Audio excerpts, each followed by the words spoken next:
Everybody, I'm just delighted to be here. Linda Jackson, I was vice president of the board, with Sue Ream. Congratulations, Sue, on taking it on for the next year. And thank you, Anne, for the introduction. I'm a proud second generation league member, and I'm happy to be moderator today for this annual meeting for our timely and poignant program called Mental Health in the Time of COVID. But first, some reminders. We are recording, so if you wish privacy, you can go off video and or change your name or delete it. Please mute yourself unless you are speaking. We will be taking questions and comments during the program, time permitting. There are two ways to suggest you have a question. You can put a question in the chat, or you can raise your hand, your Zoom hand, which we went through at the beginning. It's in the reactions icon at the bottom, and I'll call on you when we have time for questions as speakers have completed. And if you need any help with this, just send a direct message to our Zoom team members, Didi Butori or Nancy Bell. We are going to have a much needed look at mental health needs of Marin during COVID this last year. People of all ages were affected by isolation and the lack of travel and connection to see family members and friends and colleagues. As Marin opens back up, we are learning more about the mental health needs, both our own and those of others in our community. We're going to hear from leaders in youth, LGBTQ plus, and other older adults, all of whom have been on the front line of mental health issues this past year. They'll be sharing lessons about what brings us together and understanding how to better support each other. To keep us on time, I'll be giving them each a warning before their time is up. So please forgive that brief interruption when I do that. This past 5 years, five Marin high school students, members of the Marin Youth Leadership Council, came together over concerns about their fellow classmates attempting to navigate mental health issues during the pandemic year. So with us are Zach and Ellen to share their experiences. First up is Ellen. I want to first introduce Zach Lee, a senior now at Marin School of Arts of Novato High School. He's passionate about student wellness and actively involved in several countywide leadership groups to promote a nurturing and healthy relationship, learning environment on campus. He's also a musician, bringing live original songs to isolated communities in Marin and the Bay Area. Connecting with each other is vital to a support system for him, and it's his honor to serve on the Student Leadership Committee of the Marin County Office of Education. Joining Zach is Ella Green. She is a graduate of Redwood High School, and in the fall will be going to University of Pennsylvania, where she's enrolled in the Wharton Business School and where she will be playing D1 volleyball. I believe Ellen is kicking us off. Ellen? Hi, everyone. I'm Ella. I just graduated from Redwood, as was previously mentioned. So when I was asked to do this presentation, I wondered what my relationship or connection to the League of Women Voters would be. The League of Women Voters serves as a nonpartisan organization with the goals of expanding the diversity, equity, and inclusion of all people in order to strengthen and improve our democracy. In a 5-minute Google search, I quickly realized my own ethical values aligned considerably with those of the League of Women Voters. Throughout the pandemic, I've been able to devote more time to creating some of the change I've hoped to see, in turn encountering personal formative experiences. To give a little background, I'm a student athlete whose world revolves around my sport, volleyball.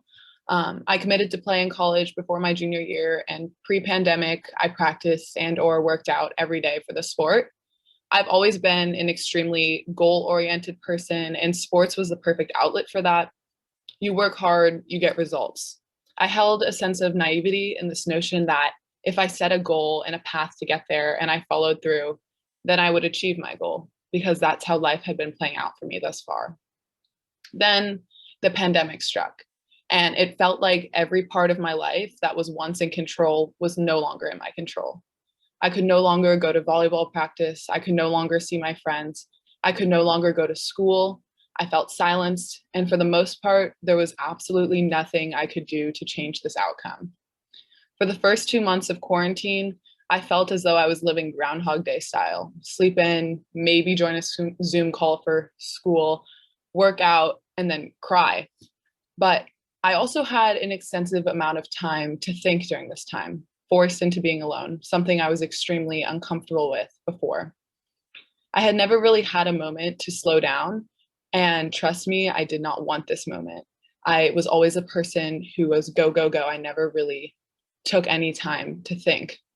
But life has a funny way of working out like this, because this pause led me to composing a letter to Mary Jane Burke, the Marin County Superintendent, in turn serving as a catalyst for a world of new experiences.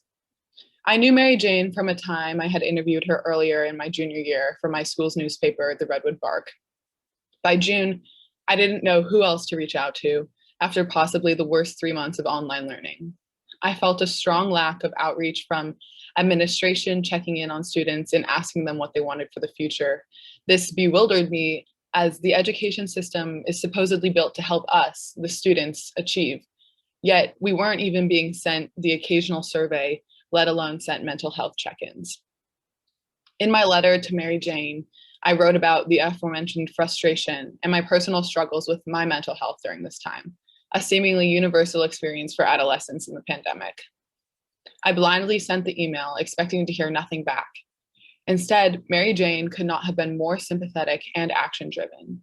We immediately set up a countywide Zoom call with public health and students with over 500 attendees in order to allow students to be better informed and ask their own questions directly to public health.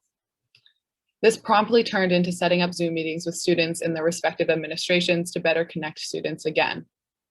Throughout the course of this school year, these meetings continued and even led to a mental health speaker series spread throughout Marin, which Zach will talk more about. We also hope that this speaker series can serve as a model for schools in the future and how to combat mental health struggles, and was orchestrated by the amazing Michelle Drake, who has been helping Zach and I through all of this. From the response and immediate action of Mary Jane in the Marin County Office of Education, I concluded that my goal-oriented personality could be applied outside of sports. Despite the absence of school, the student in me was growing in ways different than my intended plans, but in necessary ways. My experience with the pandemic was infinitely easier than so many other kids, which I feel like is important to note because it was awful for me, especially in the beginning. So I cannot even begin to imagine the challenges that others face. Kids who didn't have access to stable Wi-Fi, kids who had a family situation that they felt trapped in, kids who had no access to materials for school, kids who needed outreach for mental health who weren't getting it because they had no way to pay for it at home. So if I was able to help any other students at all by creating these informational meetings and the mental health speaker series, then I believe it was a step towards creating a stronger democracy, the primary goal of the League of Women Voters. Because anytime we're raising other people up to equalize, I think that it's a chance to create a situation in which kids are learning the proper ways to grow up as young adults in this community. This was my first year being eligible to vote. And I think growing up in a place where I was an informed voter, having access to resources to learn about how I should make my decision, and all of the advantages I had in being able to register to vote, having parents who were born in the United States, all of these advantages that I had, I wanted to do anything to try to make something better for the kids who weren't given those opportunities. Additionally, working to destigmatize mental health has been a primary goal of our committee. Personally, I've written several articles for my school newspaper, including a feature published last week on suicide, in an attempt to bring more awareness to this issue. In terms of our committee, our goal has been to align the plethora of resources available in our community with the students who need them the most, which are often the students that are least likely to reach out. Marin County holds a comprehensive collective set of so many organizations working to go after the mental health issues we are facing, but there is still such a fear to reach out.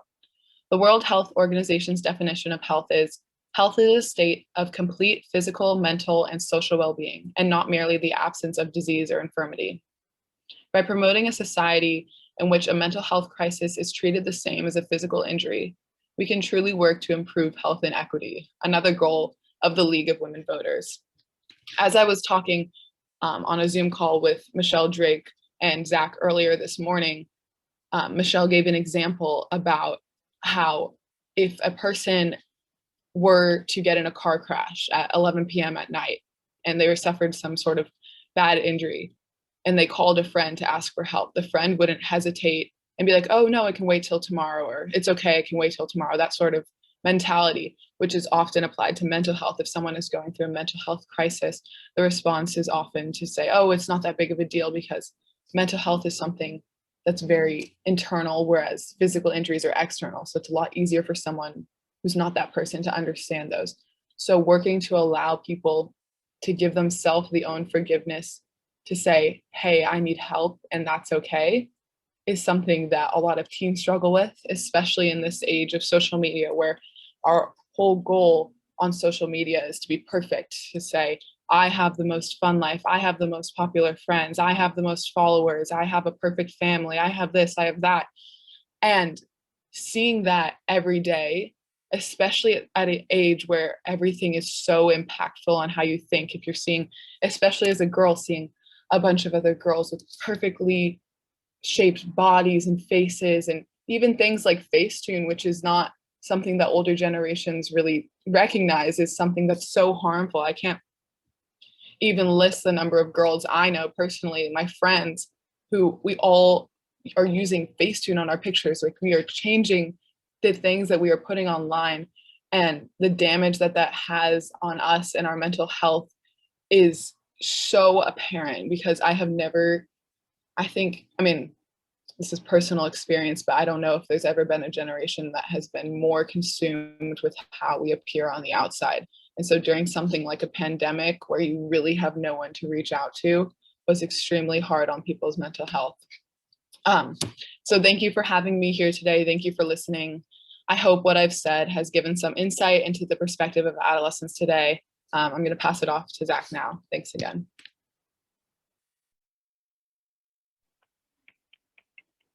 Thank you, Ella. Yeah, I couldn't have said it better myself. I too did a quick Google search and kind of collected my thoughts on what exactly I wanted to say. And I think today I'm probably going to talk a little bit more about specific kind of initiatives that I've been taking personally around my community, and things around like my school, and that we're all trying to strive for. And it's pretty interesting. I was doing some research, and I found out that the leading cause of disabilities around the world is not car crashes or dangerous stunts or any diseases like that would lead to like amputation or cognitive disruption. It's the leading cause of disabilities around the world is actually depression. And this is according to the ADAA, the Anxiety and Depression Association of America. And with mental health issues rising to even greater prominence, especially with adolescents of this generation, more and more schools are approaching the concept of a wellness campus, which I'll talk a little bit more about how I'm trying to help implement that at my school, Novato High School and Marin School of the Arts. And we note that I think in general, we should strive for equity rather than simply just equality, because equity is recognizing that we all come from different backgrounds. We start at different places in our life, and we all should be receiving the number of like resources so that we can attain an equal goal. And I think many of these ideologies must be taken into account when we aim to solve this age-old phenomenon of mental health. In Marin County. Zach, I'm sorry, you did ask me to let you know in 10 minutes when we got there, so we're there. Oh, we are there already. Okay, yeah.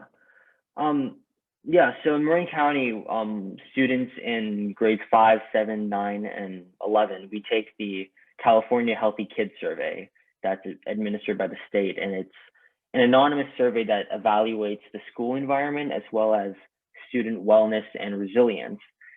And the data over the past few years shows that there's a decline in academic motivation and a spike in depression as students enter high school. And I kind of like think about it like this, like Marin County, we're a very, I guess, privileged county. We have so many different resources that are available to anybody to ask for. And if this is the scenario that we're facing, then just imagine the mental health climate that are in other regions that are economically or financially struggling.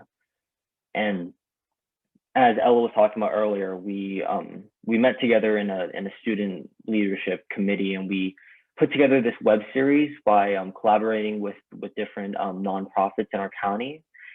And at first, it was a cry for help. We really realized that in order to really make this an impact, people had to go to like the people who needed help, because a lot of people don't want to ask for help. And we set up this web series in order to provide that outlet for people to share their thoughts and to inform people. And I think it's really amazing what we were able to do together, because as Ella said, she's a sports person and I'm a musician. I played sports when I was little, but it's not something that I'm good at. But it's funny how something of this caliber of like mental health brings people from different backgrounds together to really work towards this goal simultaneously. And at NSA, at Novato High School, I'm part of this student advisory group where we foster a culture of caring around our school with spirit events and seminars and bonding activities. And during the pandemic, it was so hard to continue these traditional events that we did every year where people got to know each other and share our art. But we were able to transform it into this like online format and find synergy among all of our peers. And it's so frustrating too with all these new just disasters happening every day, like with systemic racism towards several minority groups. And I'll just talk about like, I guess what affects me too is like these attacks on like Asian Americans and Pacific Islander community. And it's crazy because since the pandemic alone, there's been 3,800 attacks in our nation. And we haven't seen nativism of this caliber since like 1882, when there was the Chinese Excursion Act, where we discriminated against a specific race into coming to the country. And it's so weird because we feel like we're making progress, but it's like we're taking one step forward and 5, 6 steps back, and it's very disheartening. But in the end, I was talking with Ella and Michelle this morning, and we wanted to conclude and say like health is a state of physical, mental, social well-being, but we also have to think of like the mental health too. And I'm not sure if we have any more time, but during our I think I'm going to stop there so we have time. We have 2 more speakers, but I do hear we might have a special treat perhaps at the end of the meeting or during the questions. So I'm really looking forward to that from you, Zach. Thank you guys. So, but let's everybody a round of applause for our student speakers. Thank you so much. And do stay, because we will have Q&A at the end with people. So I look forward to it. And thank you so much for covering just the key topics that we have. I want to also thank Monica Drake from Marin County Office of Education, who's attending here to be with Zach and Ella. And thank you for MCOE's support of students and their programs through this time. Our next speaker is Dana Van Gorder. He is the Executive Director of the SPAR Center, Marin County's nonprofit organization exclusively dedicated to building the well-being of the LGBTQ community and to ending the HIV epidemic. His career has also included work as an advocate for government funding and policy to end the HIV and hepatitis C epidemics, and is founder of the San Francisco LGBTQ Community Center. The SPAR Center provides mental health and psychosocial support to Marin's LGBTQ+ and HIV communities. So Dana Van Gorder, we look forward to hearing what the SPAR Center learned and is doing this past year. Thanks, Linda. The ubiquitous Linda Jackson. We'll be on another meeting later today with one of our other hats on. But it's a pleasure to be here today. Thank you. Thank you once again for including me. I think, despite this long year plus of the pandemic, I'm happy to report that in general terms, both our community and our clients and the agency have fared relatively well. We serve 220 people who are living with HIV, mostly lower income people, with a variety of non-clinical services. And we had one person who was sick with COVID, fortunately not particularly badly, but by and large, our folks did very well in terms of their physical health. We did also have one person who landed in the hospital following a vaccine, which was kind of a surprising event. But given the size of our HIV population and in some cases their particular health issues, we were gratified about that. We serve about 150 LGBTQ youth directly and seniors as well. And at a clinical level, everybody in those groups did remarkably well. In terms of mental health, I don't think that any of the impacts on our folks were any different than other populations of folks.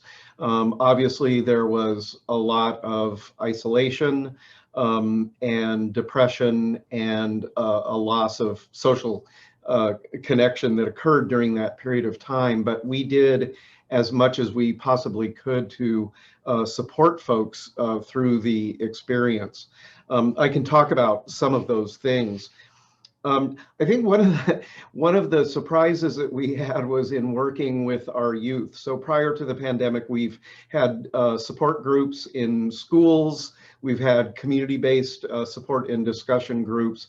We have a very active, really wonderful group called the Youth Advocacy Coalition that is sort of primarily dedicated to some projects to improve the school environment, to make sure that it's more LGBTQ friendly, that teachers and educators know how to be good allies to queer youth, and also to kind of create structural and policy change in the schools to make them more welcoming. We sort of thought, because we shifted all of our groups for youth to Zoom, that we would have a high level of connection and participation. And our assumptions about the desire of youth to be on technology all of the time didn't exactly pan out. I think because our youth were trying to stay connected with one another using technology, and school had shifted to technology, there was a level of burnout then with connecting with some of our support groups and other activities that we hadn't really anticipated, although we continued to operate many of them. But during that period of time, our great youth program coordinator really sort of increased the level of activity of the Youth Advocacy Coalition in order to make sure that they were engaged. So in April, we launched a toolkit for educators in Marin County about how to work well with queer youth, be supportive of, and help build the school environment. And that was very successful and was a great focal point for activity. And then we also had a number of Youth Advocacy Coalition members who were meeting one-on-one with their principals to talk about things that they viewed as important to do to make sure that the schools were as welcoming and safe as possible. And so we were able to keep a lot of people very engaged and feeling productive during that time. We also work with a big population of queer seniors, or LGBT seniors, I should say. And of course, the challenge there was that our many discussion groups that we hold in the community and that are very well attended needed to shift to Zoom. And obviously we had some people who were able to make that transition. We did as much as we possibly could to, we got a big donation of laptops and computers from Microsoft, and we were able to provide some of our seniors with computers so that they could be connected. And to the extent that we could, we met on a one-on-one basis with them to teach them how to use Zoom. But we nevertheless did lose, some folks, unfortunately, who weren't able to participate because of the technology. We were funded by the county, however, to do some extensive outreach with about 160 seniors. And so we were making telephone calls and sending emails and doing other things to make sure that we were checking in on people's welfare and seeing if there were any needs that we could meet, in addition to just sort of, obviously trying to create a little bit of a connection. And so by and large, I think we were able to pretty much keep up with our seniors and make sure that they felt connected and engaged. Our HIV positive population was kind of interesting. In addition to their physical health, their mental health seemed to hold up pretty well. We were also calling them on a regular basis, about 220 folks, to see how they were doing, and they reported doing pretty well. And in many cases, they sort of said, I've been through many years of HIV, another, obviously significant and devastating pandemic, and they felt as though the resilience and strength and coping abilities that they have developed through many years of the HIV and AIDS epidemic was helpful to them in dealing with the current epidemic. And they showed remarkable sort of self-strength to get themselves through.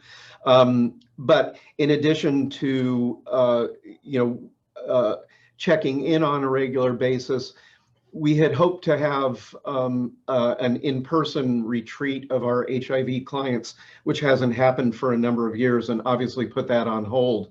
But we held a really wonderful sort of Zoom-based retreat over 3 successive weekends for our people. There were about 40 people who participated at various times.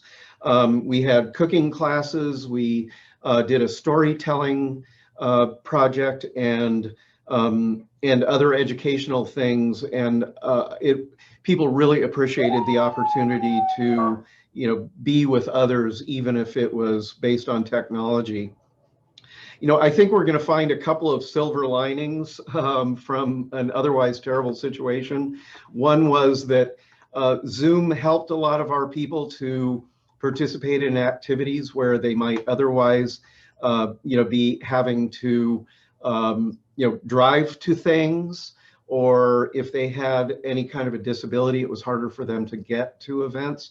So there were actually a significant number of people who were more involved with us because of technology than they were before. And the other silver lining, I think, was kind of similar. We didn't all have to get in our cars. The roads were easier, and in some ways connecting was also easier. One of the other things, obviously. Dana, you asked for a 2-minute warning, so that's what that is. Great, perfect. And I think the other thing that we were really cognizant of doing with all of our clients during this period was, empowering them to with information and other kinds of support to both, understand the epidemic and what it meant for them, particularly our HIV positive clients, to advocate, for themselves. We really pressed the county to kind of move our HIV positive clients a little higher up in the queue for receiving vaccines. And we did everything we could to let our clients know about the availability of the vaccine and the ways in which we could help them to sign up for it. So generally speaking, I think we fared pretty well and took good care of people. And we look forward to this post-COVID environment where we're going to be able to bring people together physically pretty quickly now. Thank you, Dana, so much. Yes, I will see you tonight for a item about Pride Month, because Yes. June is Pride Month, and we're just really glad to be able to have this month to recognize the situation that many people who faced during COVID and before, and now looking forward ahead. So thank you, and stay tuned for questions coming up. We will be taking questions at the end, so stay present and hear everybody. We have one more speaker about another population cohort, and that is Ann Gray. She is the Executive Director of Vivalon. Vivalon is the new name of Whistle Stop, and she is the CEO responsible for strategic oversight and overall management of the entire organization. Prior to joining Vivalon, Ann was executive director at the Alzheimer's Association in Orange County. And she also served as vice president at the Pancreatic Cancer Action Network. She's been executive director at the One Legacy Foundation and national director, executive director at the Juvenile Diabetes Research Foundation. Came to Marin with a wealth of resources for us to do her work at Vivalon. She has a master's of business administration from Pepperdine and a BA in international relations from the University of San Diego. In addition, she's completed the nonprofit executive leaders program in social innovation at Stanford and the executive women's leadership program at the University of California in Irvine. So Ann, take it away. Thanks so much, Linda. Sorry I sent you such a long bio. I'll make it shorter next time. I am going to share my screen, and hopefully that will be successful, and we will get the slideshow started. There we go. So I'm going to take you through a couple of things. Our mission statement is, as Linda said, we're really focused on promoting the independence, well-being, and quality of life for older adults and people living with disabilities in Marin County. So you can imagine how the pandemic has impacted the people that we serve.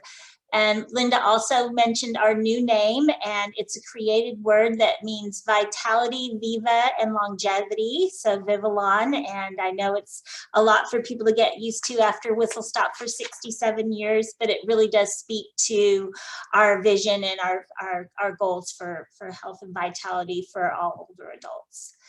And so I think our speakers today have already done an extremely great job of sharing the importance of communication at whatever stage in life. And the isolation due to the COVID-19 pandemic is something that humanity experienced on a universal level. And I believe it's given people greater empathy and insights into how isolation can impact both mental and physical health. And the pandemic really exacerbated the social, mental, and physical health issues of isolation and loneliness, as well as the other issues that older adults commonly face. Income insecurity, difficulty accessing healthcare, and racial inequities. These are things that are ongoing challenges for our older adults and senior population. And really the spotlight of the vulnerability of older adults during the pandemic really brought many issues that already existed to light and out of the shadows. And it really helped Vivalon to create innovative paths to enhance the health of our rapidly aging society. And because I'm with the League of Women Voters today, I wanted to talk just very quickly about Vera Schultz, who is known as the First Lady of Marin, and she is a true advocate for older adults, but she was the first female elected to the Marin County Board of Supervisors. And she is also the woman who was the visionary for what is known as Vivalon today. She was a strong advocate for the needs of older adults and was actually very closely involved and lobbied for the creation of the Older Americans Act and ensured that it was passed. So she is a true pioneer in seeing the needs of older adults. And you can see from the early days, the importance of keeping older adults connected and healthy. And these are pictures from our archives of our transportation services, our nutrition services, and our social activities and classes. So this is something, a need that we've been filling for a long, long time. And during COVID, the needs just expanded exponentially as far as the community and who we reached out to serve as part of Vivalon. We just completed 500,000 units of service since the beginning of the pandemic, and highlighted in this infographic are some of the things that really stood out as far as we worked with the county to create a vaccine call center because older adults had fewer ways to connect. And actually the digital divide remains a huge issue for older adults. A National Council on Aging survey in July 2020 found that only 38% of older adults feel comfortable using the internet and only 50% have broadband access. And we found that to be true even here in Marin County. And the day the helpline was set up for people to call to have us book their vaccine appointments for them, the phone number was 1 digit off from my direct line in my office that I pick up myself. And the first phone call I picked up and found out that it was somebody calling for a vaccine appointment. When that person, just heard a live human being answer the phone that could help them, the relief in their voice was just so powerful, and that that human connection is still really, really needed. So you can see the other things we did here. We still worked very hard to keep people connected. We did social calls and check-ins. We kept our classes on Zoom and via conference call because, again, the technology access and our nutrition services just expanded significantly. And we also delivered PPE kits to older adults in the community who couldn't get out and get their own. So we tried to meet those immediate needs that were coming up. And the number of people over 65 is expected to increase by nearly 15% in the next 15 years. And we really believe that COVID-19 and its impact on seniors has just clearly shown us that there's a greater need to focus policy and resources on the health and safety of older Americans. Post-COVID, we can't let this spotlight dim on the needs of older adults, regardless of income. Older adults are more isolated. Doesn't matter where they live, their ethnicity, what type of career they had. Older adults are becoming more isolated than ever. And that's not true for every older adult, but it's on the rise and increasing. And I think that COVID has really shown us that as well. And so at Vivalon, we're really looking at how we can come out of the pandemic in the next normal, as I like to call it, and what we can do to take lessons learned during COVID and help prevent some of the vulnerability that we saw in older adults during this pandemic as more people are aging, giving them the tools and the strength and the vitality that they need to age with grace and really get the resources that they need in person. I think that one of the things that really stood out to me as well is right when I joined Vivalon, it was right after the holidays, and I was talking with our chief people officer, and she was sharing with me what they did for the holiday celebration for our staff. We have about 180 staff here at Vivalon, primarily our transportation drivers, many of whom have not been working during the whole pandemic because the need for transportation services has gone down so much. And the comment that she made really broke my heart, that many of the drivers who came to pick up their holiday meal and like a bottle of wine and a little thank you gift had gained weight. Their health had deteriorated. They were more depressed. That's just in our workforce. That's not even in the people that we serve. And so that's really, really heartbreaking. And I think it really shows the impact that isolation can have on anyone at any stage in life. So we are eager to I think I think you're very close to the end, but I wanted to let you know. Perfect. Okay.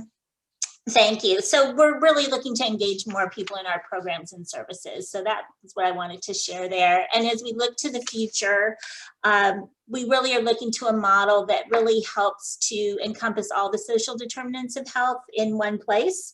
And we hope that it is replicated throughout the community, and really look forward to everything that we can do to decrease the vulnerability of older adults in the future. So thank you so much. Timing. Thank you, Anne. So at the very end, we'll do a rousing applause for everybody for this program. But I just want to thank you, Anne, for that. We are now at the point for Q&A, but we're going to go over a few minutes if we need to, because it's slightly late start. We have 4 panelists. Yes, Ella's got a applause going there for you too. 4 panelists and some questions. I've got one to kick us off with while we're looking. I know it's a lot for us to think about, both ourselves, what we went through, the family that we care about, the friends that we care about. But one is maybe for each of you very briefly about affinity groups. That's what I heard from the students and from Dana and Anne, that affinity groups are really what helps. And for those organizations, those of us who maybe want to, in the league, want to try something like that, what do you give as a couple of tips for making successful affinity groups for trying times and good times? Yeah, I would suggest volunteering is really key. There are studies that have shown that volunteering increases happiness and social satisfaction, and it has a dual purpose from everything we just talked about today, from feeling less isolated. And there's so many groups to be a part of, and you're doing that already as part of League of Women Voters. But at Vivalon, we have something called Care Pool, where people can volunteer to drive people to visit their loved ones at nursing homes. Say their husband has dementia and they're in a home and they need transportation to go visit them.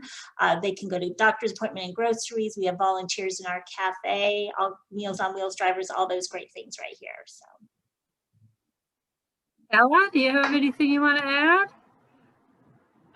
I also think that volunteering is a great option, as Anne mentioned, but for me personally, it was finding people with a common interest or a common loss. Like for me, a really big outlet was my volleyball team, because we'd all lost our seasons and everything. So sort of suffering that loss together was really helpful, because it was people who understood what I was going through.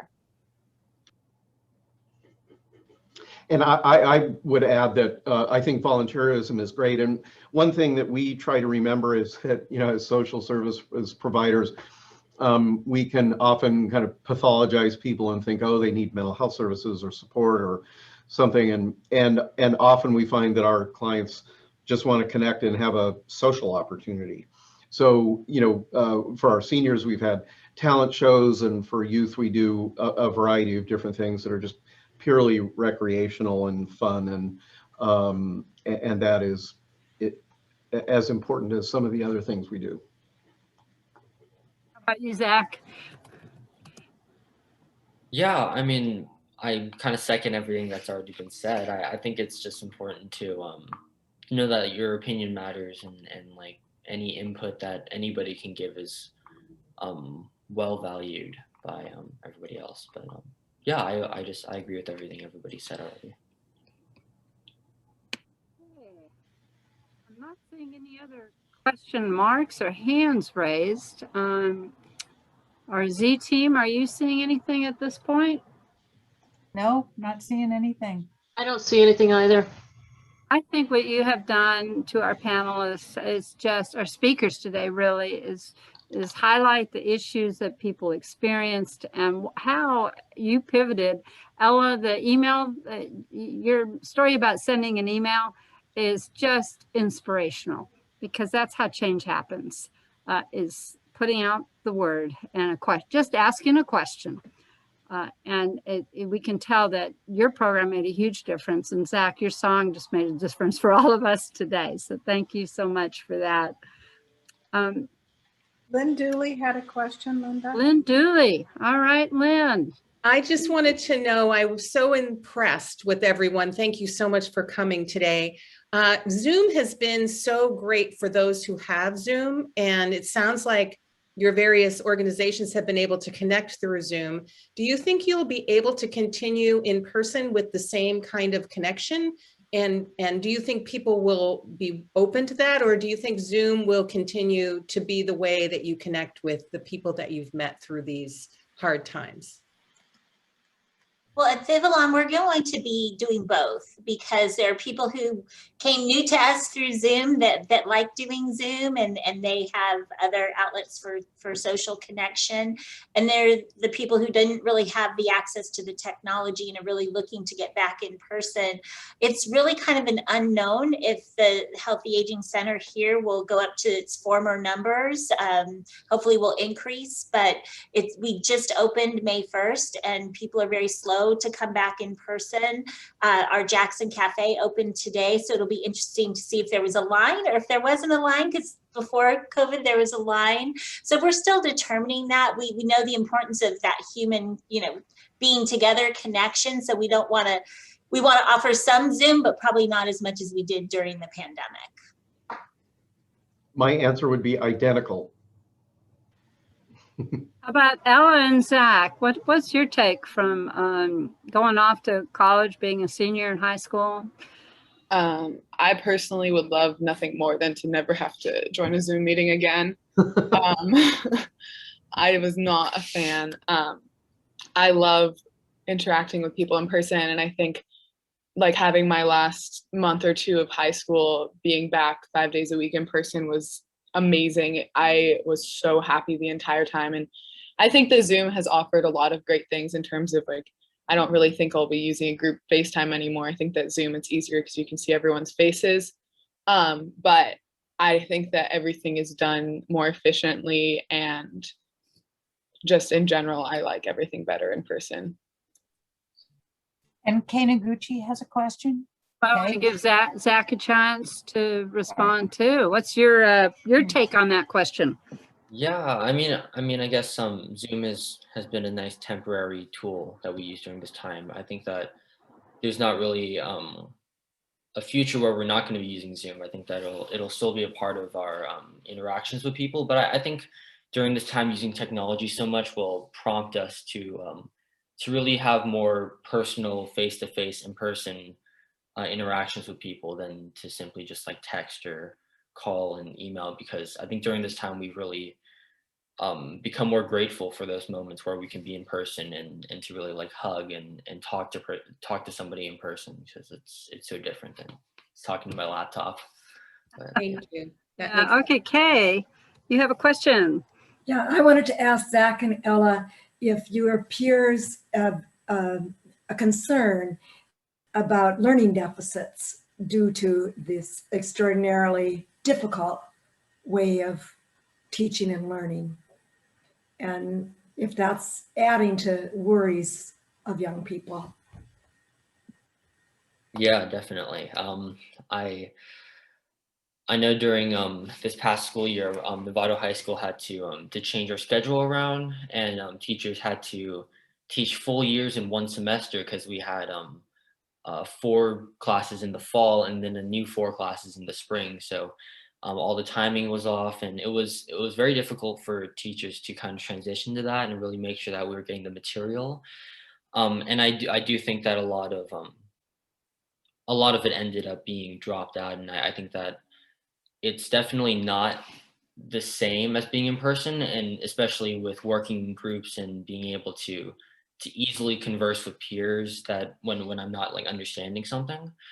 But I think that we made the most of what we had, and we did our best. So hopefully in the fall, if we're anticipating to go back in person, so hopefully it'll be back to closest to normal that we can get. Or if it's online, then we'll have better tools at our disposal. But Thank you. I want to end with that. We did the best we could with what we had. I think that applies to whatever age you are, whatever experiential loss, learning loss, friend loss you had. But we got through, and we figured out a way to get together through it with each other and to help those around us. So I want to thank our 4 speakers. I know Dana had to slip out, but as Elaine puts it, a standing ovation for everybody. We can put the applause signs up and the hands waving. Really appreciate Zach and Ella, Ann, and Dana joining us today from your perspectives and sharing what it was like this past year for mental health.